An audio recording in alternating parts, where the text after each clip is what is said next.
$40 যারা এক্সপোর্ট করে থাকে ওনাদের উপরেই কিন্তু এন্টায়ার ইয়েটা মানে ওনাদের দিকে ঝুঁকে থাকে। যে প্রত্যেক বছর যদি 100 টাকা আগের বছর বাজেট থাকতো, পরের বছর 110 টাকা, হ্যাঁ 120 টাকা, এরকম করে সবসময় আমরা খালি বাড়াচ্ছি। কিন্তু একই সাথে আপনি যেটা বলেছেন যে ওই রেভিনিউ জেনারেশন, হ্যাঁ রাজস্ব যেটা মানে যে এই মানে টাকাটা কোত্থেকে আসবে, এই 100 টাকা যেটা নির্ধারণ করলো সরকার, এটা তো ট্যাক্স দিয়েই ধরেন এখান থেকে আসবে। ট্যাক্স সবসময় কিন্তু শর্টফল হচ্ছে, ক্রমাগতভাবে হচ্ছে।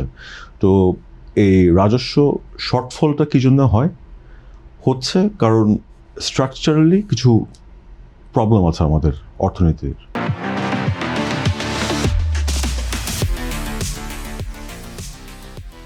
একটা আমরা সবাই জানি যে আমাদের ট্যাক্স বেস যেটা, এটা কিন্তু ছোট আকারের, মানে ইটস ভেরি লিমিটেড।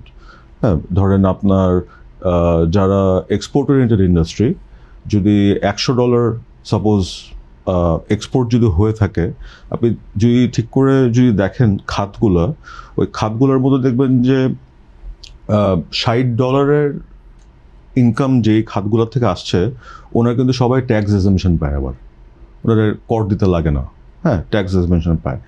তো ওটা বাদ দিলে $40 যারা এক্সপোর্ট করে থাকে ওনাদের উপরেই কিন্তু এন্টায়ার ইয়েটা মানে ওনাদের দিকে ঝুঁকে থাকে।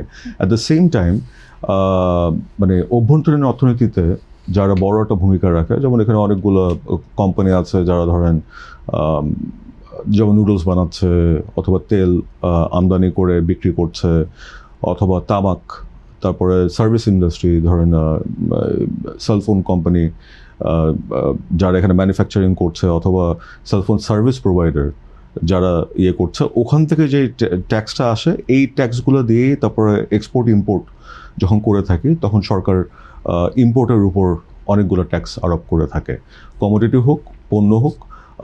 তো এইগুলো দিয়েই কিন্তু এই রাজস্বটা মেইনলি ওনারা ফিল আপ করে।